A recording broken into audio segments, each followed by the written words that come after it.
If you want to learn how to cut your own hair, then I'm about to show you how you can do so in 5 minutes. And only in 5 minutes, because that's all the time that I have before my next client walks in. So I already have my cape set on. So now let's go ahead and begin this haircut. In today's tutorial, I'm only going to be using my Babyliss Skeleton FX trimmer and the new Babyliss Low Pro FX1s. Now, of course, if you don't have access to all these clippers, then it's perfectly fine. You can actually just cut your hair with one clipper.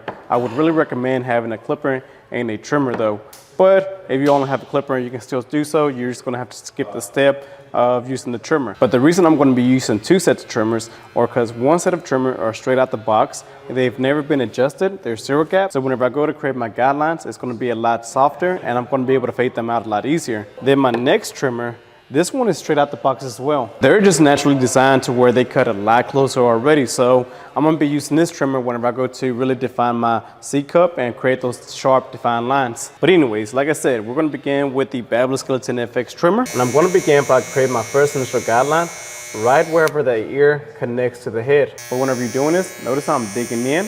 I'm allowing the blade to sit completely flat on the skin, and I'm just sliding up and down and stopping right where I want to create that line. You don't necessarily want to sit here and try to flick out, because the moment you try to flick out, especially if this is your first time cutting your own hair, then you're going to run the risk of flicking out too much and not staying consistent with that flick, and you're going to run the risk of cutting into an area that you don't want to cut into. So the easiest thing for you to do is go ahead and just literally just go slide up and stop. But this time I'm really going to make sure that I start tilting out slightly as I get by the parotid ridge. That way I can begin blending into the top. And if you haven't noticed, I am doing more of a mullet. That's why whenever I'm doing this haircut, I'm really going to make sure that I use a higher guard within this area, since I do have longer hair on top and longer hair in the back, of course. So by using a bigger guard, that's going to allow us to leave more length and darkness within the parotid ridge area and right behind the ear. That way, whenever we do the fade, we're going to have a nice transition from the sides into the back. And now with my first initial guidelines set in, and with the rest of the hair debulked right up to the parotid ridge, I now have a better understanding of where exactly the fade is going to be taking place in. In this instance, majority of the fade is going to be taking place right here. So now with my clipper lever all the way open, again, just sliding up and down, keeping that clipper flat, I'm going to create another line above the first line, which is essentially going to create a section for us. Notice how I created this section about a finger's width. That way we're going to have enough room to really be able to create a gradiency, or essentially create a fade within that section. Now I'm going to follow it up by closing the lever about halfway. And I'm going to begin at the bottom of that section and just slide up, but this time only going about halfway up that section. And that's what's going to really help us to start creating that gradiency within the fade. As soon as I do that, I'm going to go ahead and close the lever all the way, which is going to bring that bottom blade and the top blade closest to each other. And I'm going to be able to dig in, but this time, instead of laying my clipper flat like this, I am going to be tilting out. That way, I'm only using the corner of the blade to really be able to work in a one small designated area to start fading out that first initial guideline. Now, of course, that was essentially a 0, right? So after a 0, we're going to be using a number 1. So attaching the number 1 guard to the clipper, closing the lever all the way, I'm going to repeat the same step. That's digging in, sliding up and down, creating another line above the second line this time, which is essentially going to create our second section.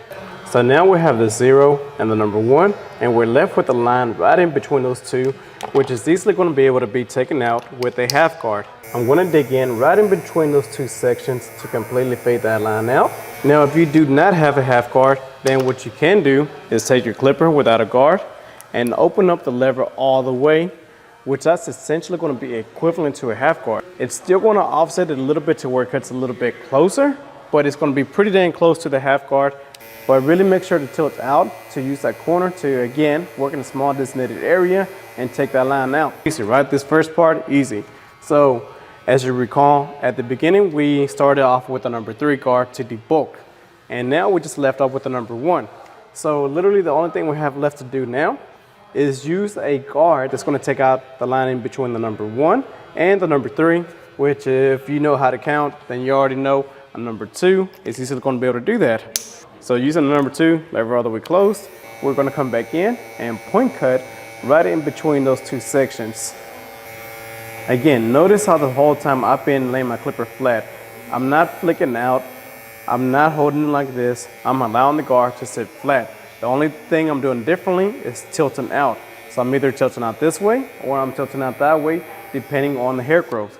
And my hair growth grows down, but it's kind of slanted backwards as well. So instead of me just going straight up and down, I am having to tilt out a little bit in order to be able to cut against the grain of my hair growth. But now with the number 2, that's starting to fade out that line in between it, but it's still left a little demarcation. So this is where the 1.5 guard really comes in and plays a major part. And now again, if you do not have a 1.5 guard, then what you can do is switch back into your number 1 and open up the lever all the way. Once again, by doing this, that's really going to make the number 1 equivalent to a 1.5 guard, but it's still going to be a little bit offset to where it cuts a little bit shorter. But with the number 1 lever all the way open, I'm going to be digging in again and tilting my clipper out to really be able to fade out that line right in between. But something I did not show you earlier is how I actually cut my hair. I have a mirror on the wall and I have a handheld mirror, and all I do is hold it like this, right? And just by holding this mirror, I'm able to see every angle of my head, like all the way around. Which is this a weird thing about cutting my own hair. Whenever I'm doing this side, I have the hardest time using the trimmer, right? So on this side, I am going to be using a straight razor. And for me, I know it sounds weird, but it's easier for me to be able to maneuver the razor in the angles that I need it versus using a trimmer. I don't know why. Well, I do know why, because I'm right-handed, right? But I'm having to use my left-handed, and I can't maneuver the trimmer in the angle that I'm supposed to on that side. So again, a straight razor allows me to still use my right hand and really be able to create the C cup. All right, now we got the taper on the side, on both sides, looking pretty clean. But you know what?